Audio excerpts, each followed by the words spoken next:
Hello, welcome back everybody. Our next panel, Rise of Non-Bank Lenders in Fund Finance, is now beginning. Just a reminder for all press in the room that this panel is off the record. I'm now going to pass over to Samantha Hutchinson, who will get us started. Thank you. Can you hear me okay? Good, okay. Hi everyone, thank you very much for joining us for this panel. I'm delighted to be on this panel with Rich and Seth, where we're going to talk about the rise of non-bank lenders in fund finance. Maybe start with some brief introduction. So I'm Sam Hutchinson. I'm Head of Fund Finance for Europe for Cadwallader, Wickersham and Taft.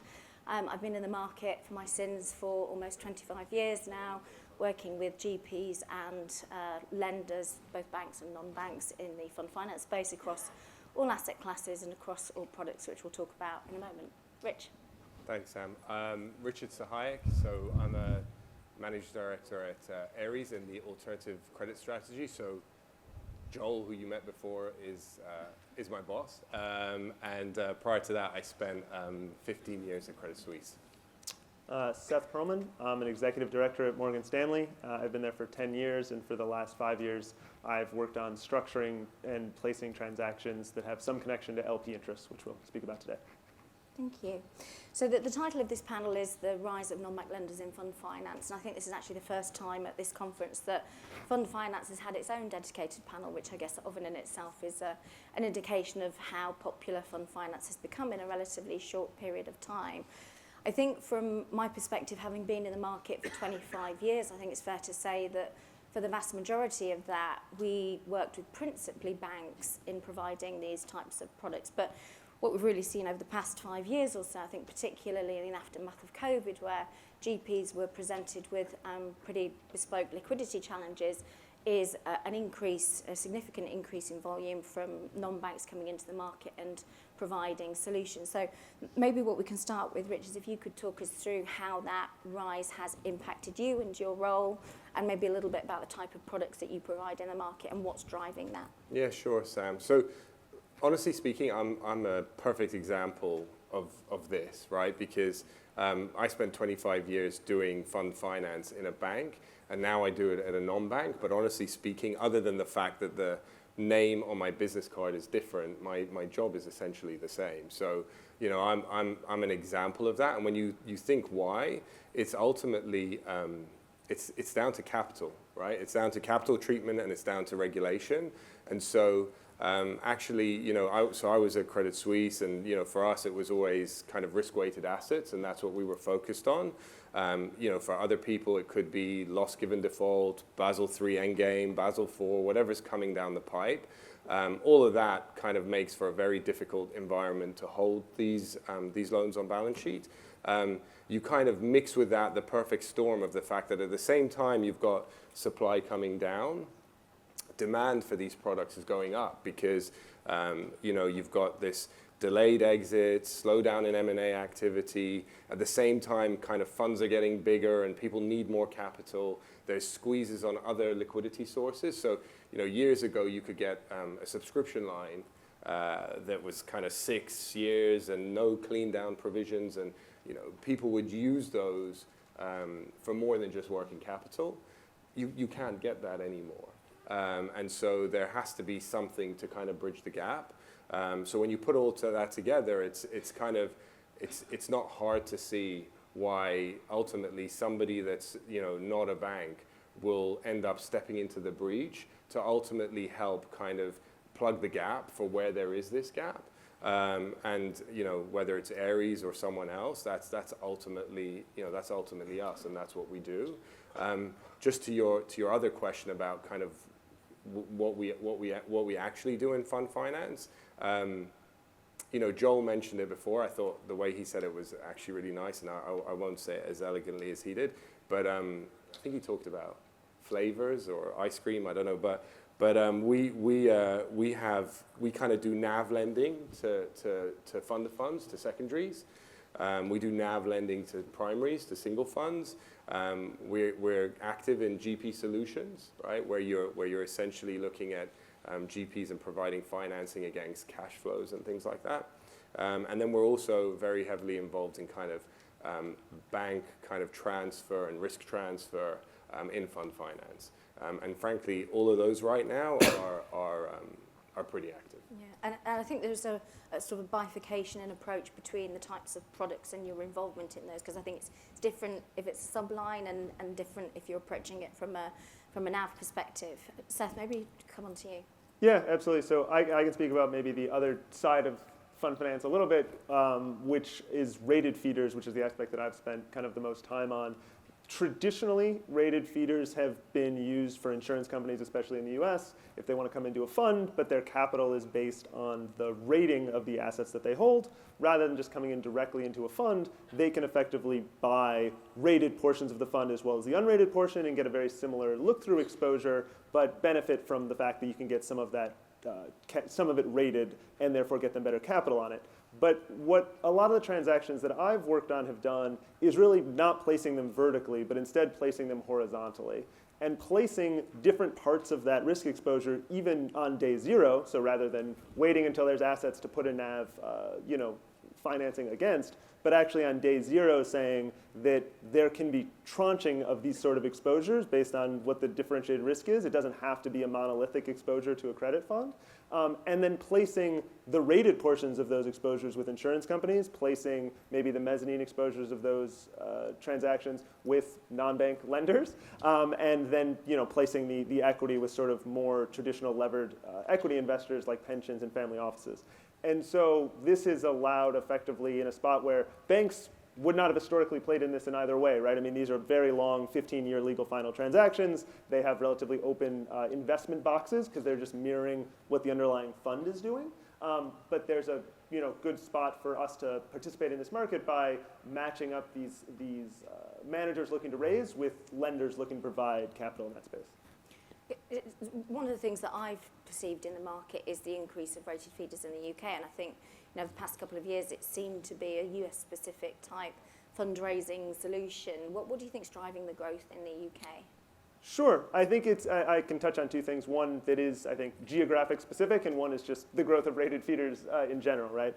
So I think geographically, it's not in any way to say that the US has not had its share of debate about the regulatory framework that these feeders should be used in, but certainly at least over the last few years, there has sort of been some resolution of some of those questions that if you set them up in a certain way where they look like true debt as opposed to somehow just an arbitrage product, especially if you're selling the debt separate than the equity, at least for some portion of the capital structure, there's a clear framework by which the insurance companies in the US who are mostly buying this product can get comfortable that they will get the capital benefit, right? They've sort of gone through now the ringer a little bit of what the pushback might be and understand how they can assign themselves. I think that there's a few other issues in other geographies, whether that be matching adjustment, Solvency II, especially for underlying credit funds, for example, that have made that less certain in terms of what is the regulatory treatment I'm going to get 5 years down the line when this gets reviewed in post-production as opposed to upfront. And so I think that those are the questions that we're facing now, and the growth of rated feeders in general has led to it being an important enough or big enough market for people to want to answer those questions, whereas if before they said, we're not sure how we're doing it in the US, we're not going to figure out how to do it somewhere where it's more difficult to set up. I think that's what's pushed for it to happen in other jurisdictions more recently. I think it also aligns with the growth of this space in general, which is that not just for rated feeders, but for NAV products, for everything else, and we're going to talk about it in the course of time here, but a lot of these products were maybe originally 5-10 years ago much more niche and used by managers sort of as like we have to do this. We're solving some very corner case problem. We can't cash out in the way that we want to. We can't raise additional funds. We need to use some of these fund finance products. But as it's just become much more accepted in the market by very large tier 1 asset managers to use these products both as something that they're benefiting from as a borrower, but also something they're providing as one of the products that they invest in, it's just gotten everybody more comfortable in that you don't have to sort of only use it as a last resort, but instead think of it as just one of the many tools you're relying on in general. I think that's a really important point, and I think that's one of the reasons why fund finance has become discussed by so many. I mean, there isn't a week that goes by where you don't see fund finance reference in some industry publication. I think part of the reason for that is what we saw post-2020 was some of the larger managers use both of the products that you're describing, which sent a message, I think, almost to the market to say, you know, this is something that is acceptable, doesn't necessarily suit for every single manager, but this is an alternative solution for you.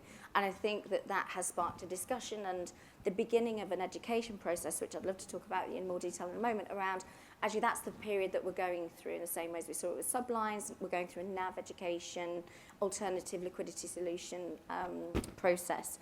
I think, you know, what we're really talking about here is solving liquidity issues from both perspectives, but maybe different ends of the, you know, the cycle for you, Seth, right at the beginning, and, you know, Rich, for you on this, you know, the subline side and the NAV side. But, you know, I guess the question is, given the title of this panel is, do you guys work together? You know, are you competing with each other for business? Or I assume the answer to that is not, because we've got both of you on the panel. But you know, how is what you're providing intersecting with each other? No. Go ahead. We're definitely not competing with each other, right? I think, you know, when I look at the two things we do, we're basically either stepping into gaps where banks traditionally have done something but don't want to do it anymore for whatever reason, whether it's regulation, cost of capital, whatever it is. And there's kind of a gap for us to effectively occupy. Or we're partnering with banks to find solutions for whatever issues they have in trying to do this business. So kind of when I look at the kind of things that we're working on right now, you know, something that's really topical, and we're close to closing our kind of first one, but I can see it's happening with lots of other people. It's basically on the subline side of the business, which we traditionally don't do, right? The kind of yield is too low, and we don't do as much as we like the risk. And that actually, with all the regulation and cost of capital that's coming through the pipe for many banks, that's actually even harder to kind of keep on balance sheet, arguably, than NAV loans, because lower yield, but also revolving nature of them.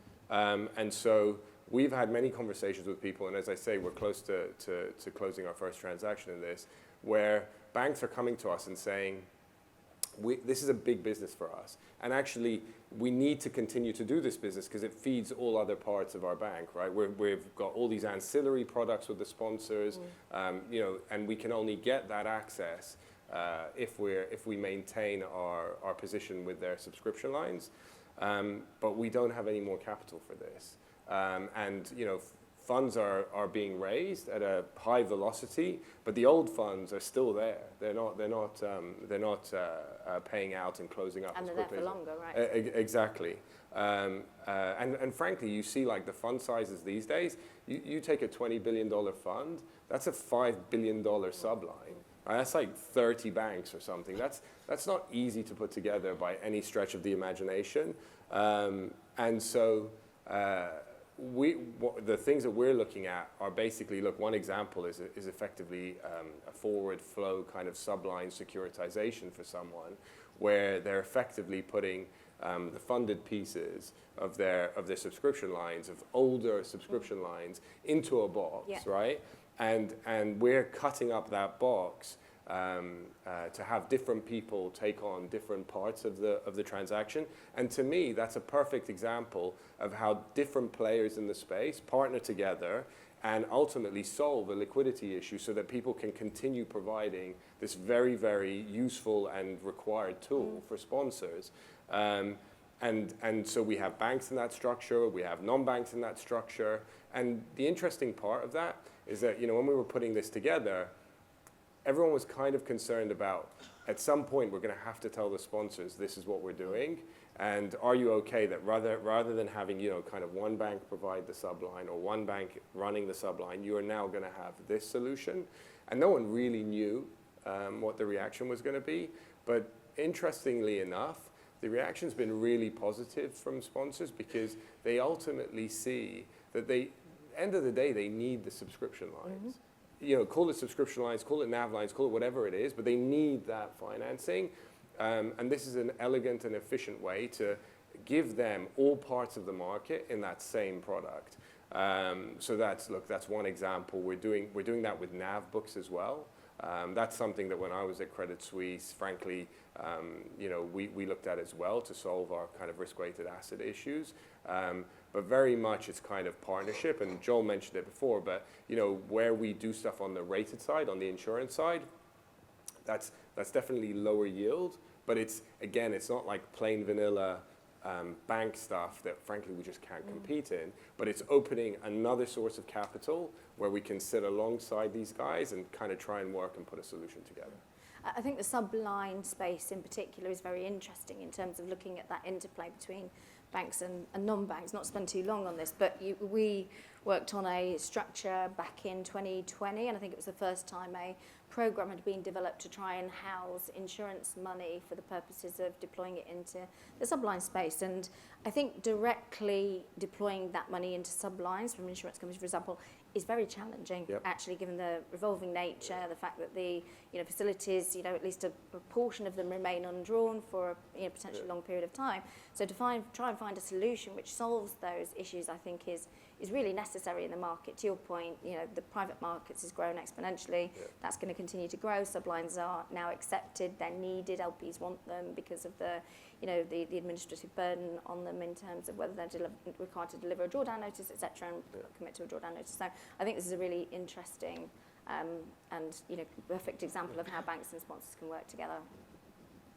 Seth? Yeah, no, happy to do it from my side as well. So I think that the ways that we've mostly been able to the point they made, partner with firms like Ares is really around kind of taking a step back, traditional versions of what banks' role in a lot of these spaces, maybe is in other markets, right? Which is, on the one hand, we source risk in the kind of rated feeder example I came up with or described of we're building transactions with managers that we are then placing with non-bank lenders, just like we would any other sort of capital markets transaction without it looking like the bank is not filling its role. That sort of is one of the traditional roles that we can play. And the other half of this is just a direct analog in my mind to private corporate credit, where there's been a lot discussed of, banks are moving out of private corporate credit. This is being, stepped into a role that's being replaced for them by non-bank lenders. But banks aren't necessarily stepping entirely out of corporate credit. We're lending to non-bank lenders against private corporate credit because of all the regulatory and capital reasons we've talked about. Maybe we are now better placed to provide back leverage against either a single asset or a portfolio of assets rather than provide that directly to the underlying corporate sponsor in that example. And this is very, very similar, right? It's not that we would say we have no role to play on the lending side in NAV or any of these other spaces, certainly not sublines, but instead just what part of this are we best set up to take? Is that for us to lend 8 individual NAV lines, or is it to say a non-bank lender who makes NAV lines, we can back lever that portfolio for them and then allow them to compete in that space more efficiently, right? And so it's very analogous to, I think, what's happening in other parts of private credit. It's just maybe a little slower to get there, given it's a newer space. Yeah. I mean, on the NAV side in particular, certainly what I have seen is, and again, post-COVID, is some of the large NAV facilities that were put in place for those larger sponsors at the beginning were led by banks, with a number of non-banks in that syndicate. Now what we see is those syndicates are predominantly non-bank lenders, and we absolutely do see back leverage, being provided by the banks. But if that's your experience, Seth and Rich, of what you're seeing in the markets now on the NAV side. Yeah, look, it's actually, I didn't realize we could say it, but it was mentioned on the previous panel. But the transaction that we've worked together on that closed today with, it's basically to provide a financing facility to one of HarbourVest's kind of flagship LSE listed funds. So that's a fund that's been around for decades, and I think for the life of it has always had banks providing liquidity to it. They've just renewed that, and ultimately, for the first time, they've brought in non-bank lenders. But actually, what's interesting there is that the majority of the facility has been provided by non-bank lenders. There's still banks in there, but they're now the minority. And I think there's this bifurcation of which transactions work best for which people. And actually, that gets you to a more efficient market and a more competitive market, because things that work for people, great, and things that don't, they just don't do anymore or do less of. And so, look, Sam, that's something you and I have worked together on, but I think there's many examples of that where, people are finding their spots. And that's kind of better than the chaos of a couple of years ago where everyone was trying to do everything. Go ahead. Yeah. I think another aspect that goes to the people finding their spots and broader acceptance of this across the market is that, again, 4 or 5 years ago, and not to say it happens never now, but much more frequently, managers would be much less comfortable with a non-bank lender providing a NAV line to them or something like that, right? They either wanted a bank, which was something they were used to, or some very specialized provider that they said, like, okay, they're not competing with us in any other space. And, again, that's not to say that we still don't get sometimes complaints about, we want to make sure that there's an alignment of what the information sharing looks like between a non-bank lender and the fund that's doing the borrowing, I should say. But there's a much higher level of comfort that different firms have different pockets, some lend, some borrow under each of these spaces, and that to get the most efficient pricing and to get people in the correct spot, as you're saying, in the capital structures, some of these GPs do have to get comfortable with a different GP providing some of their leverage if they want to get the best execution. Yeah, and again, not to keep harping on about what happened post-COVID, but I think what happened was GPs went out into the market to see what liquidity options were available to them, and I think what came back to them was, I guess traditional bank NAV solutions, and then at the other end of the spectrum, preferred equity type solutions. And I think what's been great to see the fund market do is to sort of merge some of those concepts. So now you can, the fund finance market offers all types of liquidity solutions depending on what you want to pay, what flexibility you need under the terms of the documents.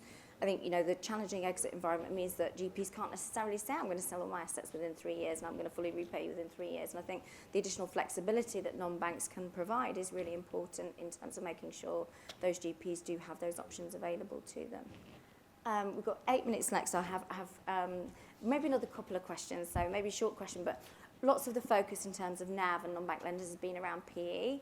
But are you seeing other asset classes come forward in terms of types of... Yeah, I think, so we're seeing other things. So we're seeing infrastructure, we're seeing credit, but I think the ultimately, look, it's still, for us, it's still 80% PE, and I think it will always be like most of what we see and most of what we do. But there's kind of a lot of real estate coming through. So for all the reasons that there's been talked about in this conference and that people know about, we're seeing kind of a broader acceptance of this kind of liquidity tool in the kind of real estate space. So we're seeing real estate NAV products, and I think that's another example of people trying to figure out, do they want to do that or not? And is that within a bank or is it within a non-bank? And I think real estate in particular probably lends itself more towards, frankly, non-bank lenders. I don't know if you see. Yeah, I mean, we see, especially in the US, because of some of the regulatory constructs that have developed with the insurance companies, the rated feeder side is very heavily focused in credit, even more than PE, which, PE was a big part of it a few years ago, and that's now really transitioned. And we've seen it when we have these conversations on a back leverage base or otherwise on NAV as well, right? Because especially to your point, originally some of the NAV was to fix the fact that there wasn't an exit. You only invested in 8 companies. None of them are going to exit in the next 3 years. We need to make some distributions. And credit isn't necessarily always going to have that same issue because there's going to be more regular distributions. It's a broader portfolio usually.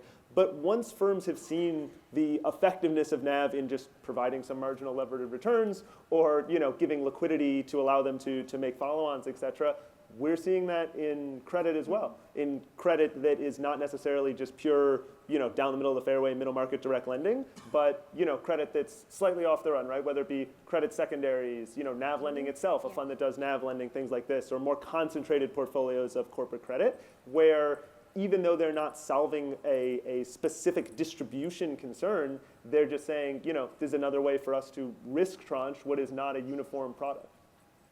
And just sort of nice segue into the last question, which is for us to do a little bit of forward looking and thinking around what we think is in store for the fund finance market and non-bank involvement in particular over the next couple of years. And I think we've certainly seen a lot of new outfits come to the fore in the last couple of years in particular, some of who have dedicated to this as a strategy, others that are a little bit opportunistic, I think, potentially. There's no doubt that the fund finance market is going to grow, to my mind. But how do you see that playing out for the next couple of years, Rich? Yeah, Look, ultimately, it will. I agree with you, and it will. A large part of the kind of driver will be what happens in the private equity market. So I think it will grow with the private equity market. That being said, it's such a tiny proportion of the assets, right? So, I think nobody really knows, but like estimates are kind of between 1% and 2% of assets. So not a lot needs to happen for there to be a lot for us to do. And I think it's basically trending that way. When I look at ourselves and what we do at Ares, for us it's very much a kind of a business. We don't look at it like a trade. We look at it like a business. And given that we play in all these different parts within fund finance, okay, maybe today we'll be doing something and tomorrow we'll be doing something else, but we'll always be in fund finance, and there'll always be a part of that universe that will be interesting for us. But I think ultimately, look, this is gonna continue to grow. What it reminds me of, frankly, and you touched on it before. There's been, tragically, I've been doing this for 25 years, right? We were writing NAV loans 25 years ago, and okay, it wasn't talked about a lot, but it happened.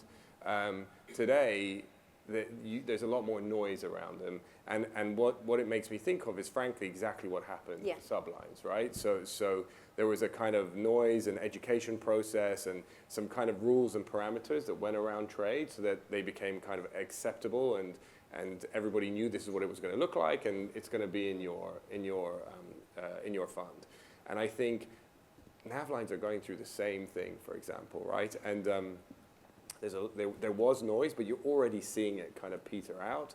And ultimately, the example that I think of is that years ago people were doing all kinds of facilities. So they were using the proceeds to accelerate distributions back to investors or to put back into the portfolio. What we found as this kind of noise settles out is actually, LPs and people in general are much more supportive of the latter, putting money back into the portfolio and being more defensive about it. And actually that's well supported. And that part of the market is growing a lot, whereas the kind of accelerating money back to investors is not growing. Yeah. So I think as time goes on and people get, figure out what things they like and what they don't, and the education process kind of comes to its natural conclusion, you're just going to see this continue to grow. Yeah. Sure. I think from my side, we're still relatively early to your point, and even though this has been going on for a long time, its importance or size enough to merit a panel is still relatively new, right? And so I think that we're definitely going to continue to see, and we see it on our transactions, new entrants, especially on the investing side space, who, to your point, are not necessarily just, we're set up an entire fund that only does this, but it is another part of the securitization markets or the credit markets that they see as comparable to everything else they're looking at. So they're comparing it to CLOs, they're comparing it to other securitizations, and they're comparing it to direct corporate exposure. And they say, okay, and here's another sleeve of what we can do. And we see that on the insurance company side as well, right? Yeah. Where previously there would have been, only a few very large insurance companies that maybe said that they were willing to do the work to kind of get comfortable with some of this. And now that's expanding as well, right? Where more investors are willing to say, this is just another part of the market that we should review. I think the other big area for growth, which is very likely or inevitable in the next few years, is what you touched on at the very beginning, which is outside of the U.S., right? Because within the U.S., this has been taking its time to work through its regulatory hurdles. And I think that we're sort of a few years behind that process with a lot of focus on it now in how best to fit this for European markets. And so I do think that over the next few years, that's going to be a space where we see a lot more interest as well as breakthroughs in terms of how they should be set up. Yeah. I think what we're all talking about is access to liquidity through whatever means we can possibly come up with in order to make sure that we're meeting the demands of the LPs and the GPs. We have 1 minute left. Maybe any closing remarks from either of you? You go first. I go first? Oh, okay. No. I think that it's really just a summation of sort of what we've talked about throughout, which is in a way that these products might have been very niche before or used only to solve specific solutions, they're now seen within at least the GPs, in this space as a more standard sort of operating procedure, and that helps cement them as something that is worth the time of intention of investors in understanding them. Because when they were just used for, we're going through COVID, we need a solution to this, it's pretty easy to say that a year from then, maybe it's not something worth your time.